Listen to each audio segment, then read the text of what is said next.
Hello, this is Breakfast with Dan Walker and Sally Nugent. Good morning to you. It's exactly 6:30. Let's tell you what's happening on the programme this morning. One thing is certain, we'll be living with COVID for a long time to come, and don't start planning any foreign trips just yet. Those were two of the standout messages from Downing Street briefing yesterday as we marked a full year since the first lockdown began. Well, let's explore those issues a little bit further now with the help of one of our regular GPs. Now, you see, if you train at Windy Wavertree, the coldest track I've ever been to, you can train anywhere. You can win anything. Toughens you up, Windy Wavertree. Well, that's what Katerina says. You might be thinking, hold on a minute, there's no Premier League football or Championship football this weekend. Surely it's all gone away for a bit. No, John. It's G-force. So, you know, maybe that could... You got away with that. Yeah. Should we just go straight to Carol? Carol, help! It's Carol. See you in about half an hour's time. MPs will vote tomorrow on plans to renew emergency coronavirus powers in England for the next 6 months. Ministers say the measures are essential to support the roadmap out of lockdown. But some MPs are calling on the government to explain what is reasonable and justifiable as cases continue to fall. We're joined now by the leader of the Liberal Democrats, Ed. Plenty coming up on the programme, including Priti Patel, Home Secretary, at 7:30 this morning. Before all that, time to get the news, travel and weather where you are.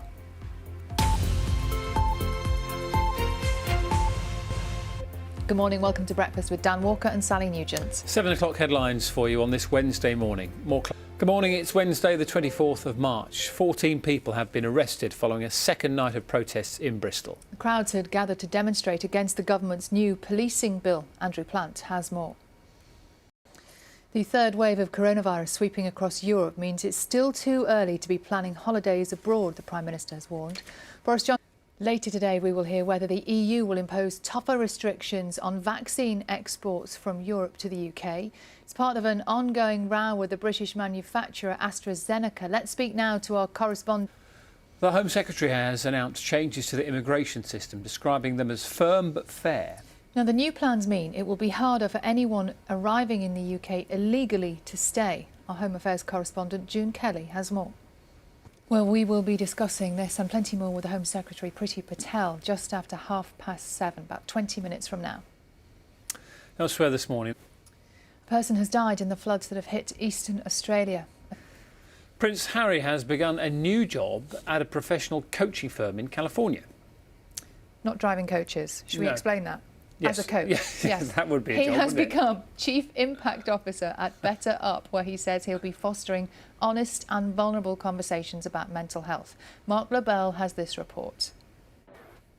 No talk of the salary, by the way. He was asked. Did they not mention? No, didn't mention what the salary might be. Private. It's confidential, I'm sure. Exactly, yes. as you would expect. Yeah. If you've ever tried or got stuck during a three-point turn in a busy road, I did on my actual first test. You did it, did you? I did, yes. You might have an idea of how... Bothered by that point, wouldn't you? What's that film with... Is it Mike Myers when he's trying to do... What's that film called? You know, Austin Powers, that's it, when he's in the little corridor. It's a bit like that. Was that you on your first test? A bit like that, but on a much bigger... I got 5 major faults on my first test. Did you? Yeah. About 5 minutes in as well. I tried to reverse round a roundabout. It was a horrible moment. What were you thinking? I don't know. Were you nervous? No, not at all. No. I was enjoying myself. No. It's 14 minutes past 7. Should have been paying attention, which is basically a life lesson. Yes. Good morning, Carol. Lovely daffs. Good morning. Very safe drive, I'll have you know, Kirkwood. Forward to it, Carol. Thank you very much. See you later on. Thank you. Let's get some reaction now to another night of protests in Bristol last night. Police moved in to remove demonstrators again from the city centre. Yeah, this follows violent clashes in the city at the weekend. We're joined now by the National Chair of the Police Federation. Still to come for you on Breakfast this morning. Also on the programme for you today, as part of the magic of breakfast, we'll be speaking to the Russian entry for Eurovision. Yeah. And also we'll be talking about a miniature helicopter on Mars. Yeah. We bring you a bit of everything, don't we? A little slice of everything, And before all that, it's time to get the news, travel and weather where you are.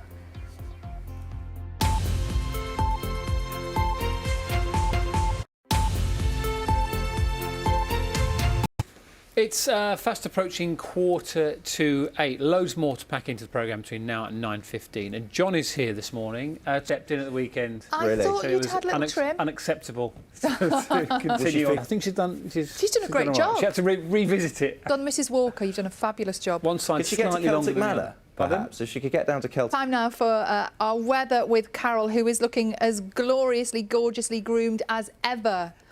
No home haircuts there. So it's all changeable, Carol. We need to keep our big coat out, but maybe look forward to some warmer weather. Carol? Don't. In my day, I'm going to try that on the children later, see what they say. Thank you, Carol. Thanks, Carol. It's great to see you. Now, last year's seen a surge in people taking up cycling as a hobby, with bike manufacturers struggling to keep up with demand. One cycling fanatic who has been honing her already impressive skills is Daisy Adams. She's 3. Take a look at this. Well, I think we should go and meet her. Well, Fee Shall Lambden we? is in Bristol with Daisy this morning. Morning, Fee. Oh, my Men's cycling race. I wins it with a big smile on her face. She's And- fantastic. Can I say, also, doing all those tricks in a skirt on a BMX bike. I am so impressed. That's the way to rock. And if you just tuned in halfway through that, she does have, as her mum was pointing out, she's got full protection. She's Yes. got elbow pads, knee pads, Yes. gloves and an enormous helmet as well to Yes. make sure she's okay. Daisy, well done. 3 years old with a little mini BMX bike.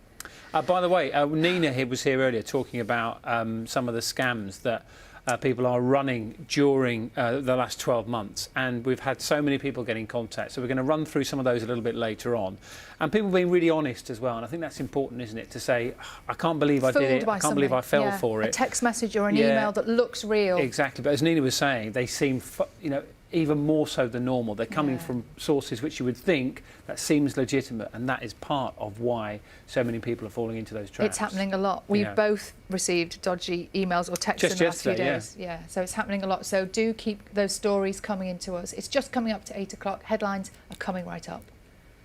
Good morning. Welcome to Breakfast with Dan Walker and Sally Nugent. The headlines for you at 8 o'clock this morning. Good morning, it's Wednesday the 24th of March. Top story for you this morning, 14 people have been arrested following a second night of protests in Bristol. The crowds have gathered to demonstrate against the government's new policing bill. Andrew Plant has more. Well, let's speak now to our chief political correspondent, Adam Fleming. Adam. Meanwhile, the Queen's granddaughter, Zara Tindall, has given birth to a baby boy. Wow. That's... Celebrated wildly by James Haskell there in the Yeah. background. And the baby boy is called Lucas, apparently. Oh, well done. Congratulations. Yeah, great news this morning. Let's go to Carol, who has this morning's weather for us. We'd like to bring you a bit of good news to start your weather forecast with. I have to say, Fascinating KJT chat, that, wasn't is it? in like a really good place mentally. Yeah, because she's had, as she talked about there, she's had Yeah. major disappointment at major championships, and Yeah. to sort of come back from that and to be in a much better headspace now is really good going forward, isn't it? And I think one of the things that's really helped her is now giving back. So she's hoping to help kids who are at a certain level in all sorts of different sports keep going at an age when they might drop out. And I think that's helped her enormously. She's very calm and focused going Brilliant. into the Tokyo Olympics. It is 21 minutes past 8 and you're watching Breakfast from BBC News. We are not out of the woods yet. That was the message coming from the Prime Minister and his chief advisors at yesterday's Downing Street briefing as they warned of a third wave of coronavirus crossing from mainland Europe into the UK. This morning to try and get a better idea of how we might prevent that with Professor Neil Ferguson. It's good to talk to you. It's interesting, isn't it? We are hearing more and more, certainly over the last few days, people saying masks are here for a long time, perhaps here to stay. Yeah, it's just, I suppose it's recalibrating the way we were thinking about it maybe for much of last year. We were thinking, Yeah. oh, it'll come to an end and we'll go back to what we were doing beforehand. And maybe we will get back to something like what we were doing beforehand, but there's Maybe not the same. increasingly suggestions that we might have to, think about some of the things we've been doing for the last year, and that will continue for the foreseeable future. Yeah, plenty more still to come in the next 45 minutes. We're going to be talking about Mars, we're going to be talking about Eurovision. It is all here. What more do you want? Yeah, time now to get the news, travel and weather where you are.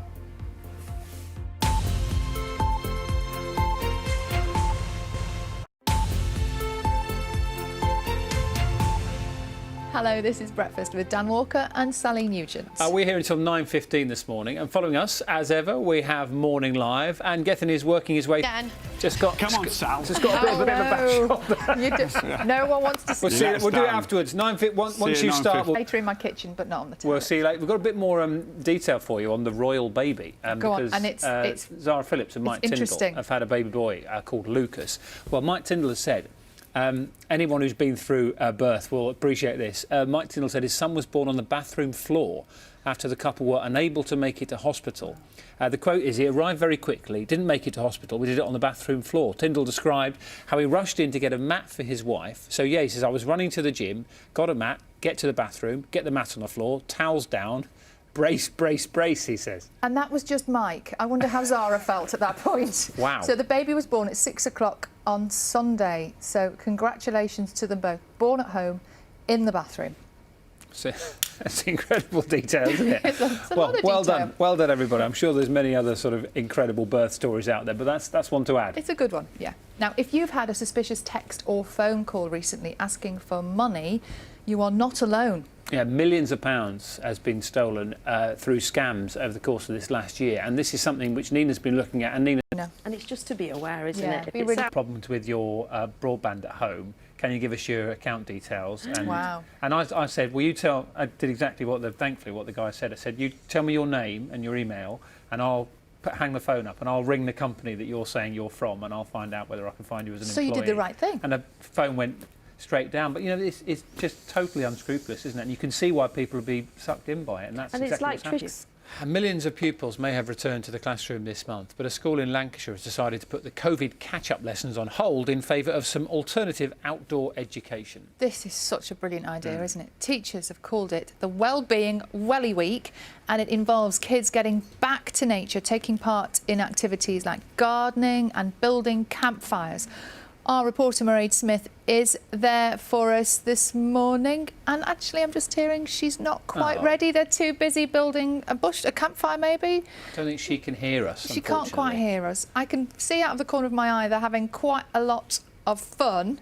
Everybody's outside and playing in their wellies. Do you know what happens on BBC Breakfast when everything goes wrong? As when you're one slightly person. concerned that there's sound issues, Yeah. hearing issues. Yeah. Hopefully Carol can hear us. Yeah. Come in, We just go straight to weather Carol. centre. Can you hear us? Carol, thanks for being ready as well. Always Yes. like a weather Always a pleasure. superhero. She is. Have a lovely Always a Wednesday. pleasure, never a joy. You Thank too, you, Carol. thank you. Should we try and talk to Mairead again now? Well then, let's because see. she's outside with the kids. Technology professor. Hope it works, and hopefully we'll be able to speak to you further down the line to tell us exactly what you found and what that means for the future as well. That is Professor Andrew Coates talking about. I mean, that'd be. Imagine being involved in that. What an amazing job that is. Yeah, that is a proper job, isn't Yeah. it? Ah. Yeah, a proper job. Exactly. Not like this one. Stay with us. It's 8:59. You're watching BBC Breakfast. Now, let's take a look at the latest news headlines, shall we? Police have arrested 14 people during another night of protests in Bristol. It comes 2 days after rioting in the city left 21 officers injured. Well, earlier on Breakfast, the National Chair of the Police Federation of England and Wales told us how difficult policing protests has been for his officers. The Department of Health says no decision has yet been made on whether children will be included in the vaccine rollout. That's after newspaper reports that under 18s could start receiving their COVID jabs from August. Well, earlier on Breakfast,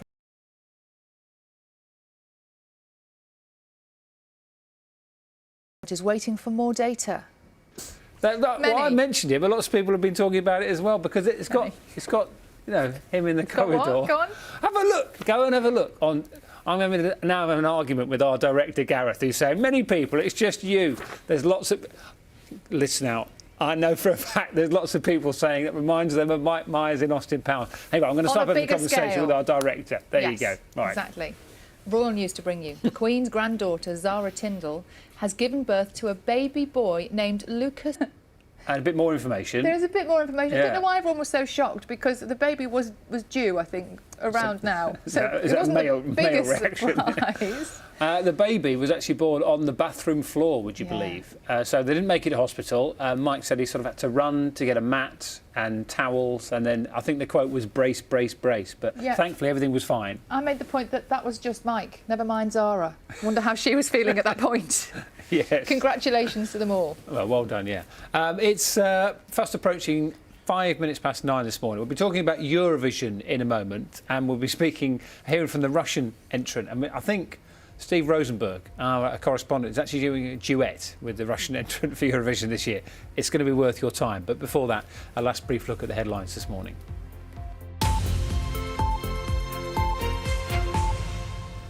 Before. It's still pretty unclear, isn't it, as to exactly what will happen, what format it will take. There seems to be quite a few scenarios depending on where we are with the virus.